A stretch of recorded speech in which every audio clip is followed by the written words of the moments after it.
भाई स्किन की हालत इतनी गंदी हो गई थी कि मॉल जाके मैंने नोज स्ट्रिप्स खरीद ली और उसको घर लेके आया और उसके बाद लगा ली अपने नोज पे। फिर 10 मिनट वेट किया हमारे क्लोथिंग ब्रांड के लिए न्यू फैब्रिक सेलेक्ट करते हुए, और फिर उस स्ट्रिप को दर्दनाक तरीके से अपने नोज से हटाया तो ये सब कबाड़ा जमा हुआ मिला उसके ऊपर, जो कि मेरी नोज की स्किन से निकला है। और ये जो लंबे लंबे व्हाइट कलर के इस पे आपको धागे टाइप दिख रहे हैं वो है सिबेशियस फिलामेंट, और जो नोज पे अब रह गया है मेरे वो है ओपन पोर्स, सारे छेद खुल गए। पोर मतलब वो गड्ढा स्किन के अंदर जिसकी वॉल्स पे कोलेजन होता है जो उसको एक तरीके से हग या होल्ड कर रहे हैं। अब देखो यार, जवानी में ना हमारे पास बहुत कोलेजन होता है। कोलेजन मतलब आप मान लो स्किन का प्रोटीन, और क्योंकि कोलेजन ज्यादा होता है तो ये जो ओपन पोर्स होते हैं ना उसको बहुत टाइटली पकड़ के रख पाती है स्किन, तो वो पोर्स उतने बड़े गड्ढे दिखते नहीं है। लेकिन एज के साथ और बहुत ज्यादा सन डैमेज के साथ कोलेजन ना लूज होना शुरू हो जाता है। मतलब आप मान लो 25 ईयर्स की एज के बाद तो ये पक्का ही पक्का होता है। तो उससे वो जो पोर है, जो गड्ढा है, उसका स्ट्रक्चर वीक हो जाता है और वो डायलेट हो जाता है, मतलब कि वो और खुलना शुरू हो जाता है। तो मतलब एक जो हमें चीज सोचनी है कि भाई हमें उस पोर को खुलने से रोकना है और उसको थोड़ा सा और बंद ही रखना है, टाइट ही रखना है। अब एक और बीटी ये है कि जो आपके ऑयल ग्लैंड्स हैं, आपके फेस पे जो ऑयल प्रोड्यूस करते हैं, वो उस गड्ढे को भरे जा रहे हैं पेल पेल के, मतलब सऊदी अरेबिया बनाना चाहते हैं। भाई वैसे काश हम अपनी फेस का ऑयल बेच पाते भाई, हम भी अमीर होते। गाड़ी चलाता मैं, क्या बोल रहा हूँ यार मैं। एनीवे, उसी छेद में सिर्फ तेल इकलौता गंद नहीं डंप हो रहा है, बल्कि जो स्किन का टर्नओवर होता है, जिसका मतलब है कि उसकी रेवेन्यू नहीं, टर्नओवर का मतलब है कि आपके सेल्स जो होते हैं स्किन के वो मरते रहते हैं, झड़ते रहते हैं और न्यू स्किन आती रहती है। ये नॉर्मल नेचुरल प्रोसेस है। अब जो वो सेल्स मर के गिर रहे हैं वो सारे उन छेदों में जाके डिपॉजिट हो रहे हैं। तो ये दो तरीके से जो गंद इकट्ठा हो रहा है आपके पोर्स में। तो आपने देखा होगा जब आप सैलून पे जाते हो और उसको बोलते हो कि भाई मेरे नाक में से ब्लैक हेड्स हटा दे, तो वो एक ऐसा लूप सा यूज करता है जिसको वो आपके नाक पे जोर लगा के जब फेरता है तो अंदर से अजीब अजीब तरीके से चीजें बाहर निकलती हैं। अब ये तो मेन प्रॉब्लम है। एक और छोटी सी चीज और होती है कि अगर आपकी स्किन डल हो जाती है और थोड़ी सी फ्लेकी सी हो जाती है, मतलब आपकी स्किन पे बिल्डअप बहुत हो जाता है, तो वो जो पोर्स है ना वो थोड़े और बड़े ही दिखते हैं। जिसका मतलब ये भी है कि अगर आप स्किन को पतला कर दोगे थोड़ा तो ये पोर्स कम दिखेंगे, और कुछ सॉल्व नहीं होगा बट वो पोर्स कम दिखेंगे। तो ये थी मेजर प्रॉब्लम्स, बट आपको इससे ये तो क्लियर हो गया है कि ये इतने टाइम की बर्बादी सिर्फ डेली स्किन केयर रूटीन से फिक्स नहीं होगी। आपको चाहिए एक फैक्ट्री रीसेट, मतलब फोन पे मत कर देना, स्किन का फैक्ट्री रीसेट करना है। फोन पे तो आपको सिर्फ सब्सक्राइब बटन दबाना है, क्योंकि हम बहुत सारे और भी स्किन केयर वीडियोस डालते हैं और फैशन भी डालते हैं और पर्सनालिटी भी डालते हैं और बहुत कुछ डालते हैं। एनीवे, रीसेट करने के लिए सबसे घरेलू तरीका तो एक ही है कि जैसे हमने वीडियो के शुरू में पोर स्ट्रिप लगाई थी नोज के ऊपर,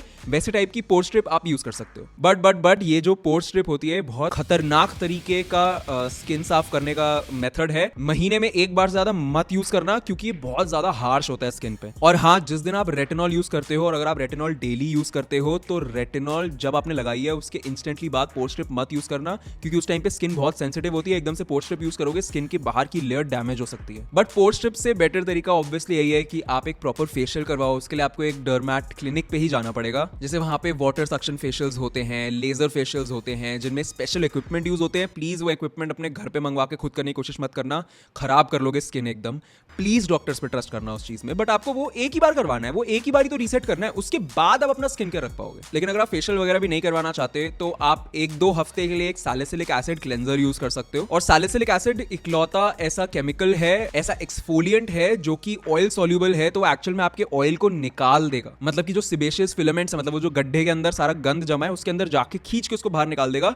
और सैलिसिलिक एसिड ही ऐसा है जिसके ऊपर एक्चुअल में रिसर्च पेपर है ये करने के लिए। साथ ही आप एक ऑयल बेस्ड क्लेंजर भी यूज कर सकते हो, क्योंकि ऑब्वियसली गड्ढों के अंदर ऑयल जमा हुआ है। तो अगर आप ऑयल बेस्ड क्लेंजर यूज करोगे तो ऑयल में सॉल्युबल होता है, तो वो उसको घुला मिला के निकाल लेगा। अब देखो, पोर्स या वो गड्ढे जो है वो एम्प्टी हो गए हैं, खाली हो गए हैं। अब उसको हमें भरना भी पड़ेगा, नहीं तो वापस से गंद भरना शुरू हो जाएगा। बाय द वे, अगर आपको हमारे वीडियो से हेल्प मिलती है तो लाइक जरूर करना। एनीवे, इनको भरने के लिए जब मैंने रिसर्च करी तो बहुत सारी चीजें थी ऐसा करने के लिए, बट जिन इकलौती चीजों पे बहुत ज्यादा मेरे को रिसर्च मिली हुई है कि काफी लंबी रिसर्च हुई पड़ी है, वो है रेटिनॉइड्स और नाइसिनामाइड्स और जो ग्रीन टी वाले प्रोडक्ट्स होते हैं। और रिसर्च के हिसाब से ये ऑयल को कंट्रोल कर लेते हैं आपके फेस के। साथ ही रेटिनॉइड्स, मतलब जैसे रेटिनॉल यूज कर सकते हो, वो तो आपकी स्किन को पतला भी रखेगा, तो जैसा हमने डिस्कस किया था पोर्स कम दिखेंगे। इसके अलावा बहुत सारे जो ऑयली स्किन के लिए बने हुए मॉइस्चराइजर्स आते हैं ना, जो कि जेल बेस्ड मॉइस्चराइजर कहते हैं जिनको, उसके अंदर ना सिलिका जैसे इंग्रेडिएंट्स होते हैं जो कि ऑयल को एब्जॉर्ब भी कर लेते हैं। और साथ ही आप चाहते हो तो सैलिसिलिक एसिड का सीरम टाइप भी यूज कर सकते हो, वो जैसा मैंने आपको बताया कि वो ऑयल को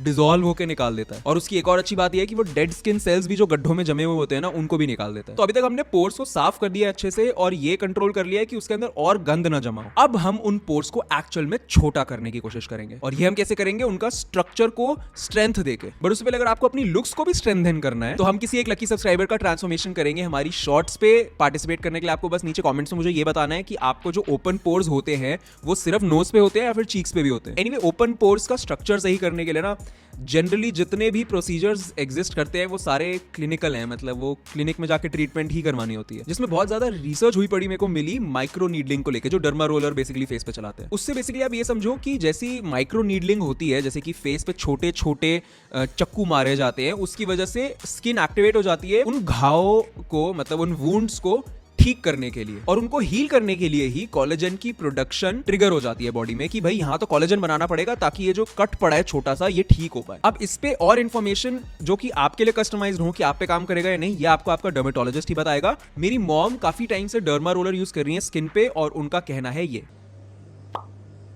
अब इसके अलावा क्या चीज कोलेजन प्रोडक्शन प्रमोट करती है, तो उसमें रेटिनॉइड्स भी करते हैं, ग्लाइकोलिक एसिड भी करती है, और इन दोनों पे ही हमने अलग से भी वीडियोस बनाए हुए हैं, आप जाके वो देख सकते हो। अब वैसे अगर आप डर्मेटोलॉजिस्ट के पास जाओगे तो वो आपको ओरली आइसोट्रेटिनोइन लेने को भी कह सकते हैं इसके लिए, क्योंकि आइसोट्रेटिनोइन के ऊपर तो बहुत ही ज्यादा खतरनाक रिसर्च हुई पड़ी है, इसलिए शायद डर्मेटोलॉजिस्ट रिकमेंड भी करते हैं। बट वो आपके लिए है या नहीं ये आपको डर्मेटोलॉजिस्ट ही बताएगा, क्योंकि वो इंसान डॉक्टर है, मैं नहीं हूं, तो मैं इसके बारे में और नहीं बताऊंगा, मैं बस आपको अवेयर कर सकता हूं। बट आपके लिए एक अच्छी बात यह है कि मैंने आपको पहले भी बताया था ओरली कोलेजन के इंटेक पे भी स्टडीज आ चुकी हैं एंड ये प्रूव हो गया है कि इट वर्क्स। एंड जो मैंने कोलेजन पीना शुरू किया था as a part of my daily routine, उसके रिजल्ट्स अब थोड़े थोड़े मेरे को दिखने शुरू हो चुके हैं, क्योंकि मेरे ओपन पोर्स भी ना थोड़े से टाइट होने शुरू लग रहे हैं मेरे को, और साथ ही मेरे को स्किन भी मेरी थोड़ी कम फ्लेकी लग रही है। बाकी इसका मेन इफेक्ट आएगा 1 और महीने बाद, और जो भी लोग कॉमेंट कर रहे थे बाय द वे कि भाई ये नॉनवेज है, हम नॉनवेज नहीं खाते, इसका एक वेज वाला भी है, उसका लिंक मैं डाल दूंगा इस वीडियो में। अब आते हैं कि भाई साफ कर लिया, उसके अंदर का गंद और भरना अवॉइड कर लिया, उसको थोड़ा सा टाइट भी कर लिया, अब डेली बेसिस पे आपको स्किन केयर रूटीन क्या रखना है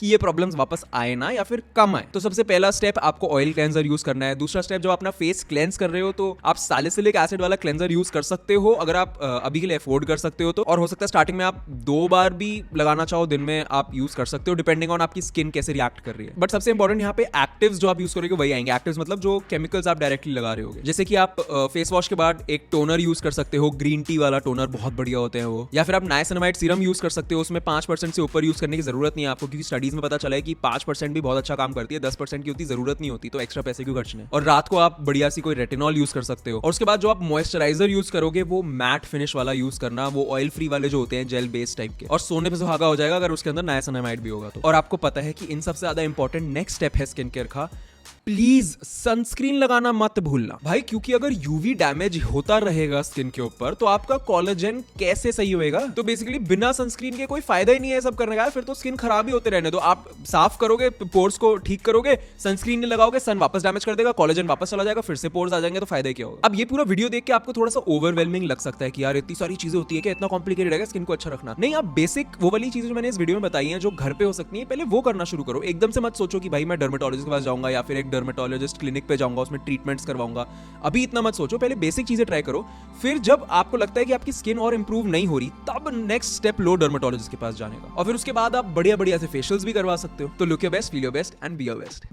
चिकनी हो गई भाई, चिकनी चिकनी।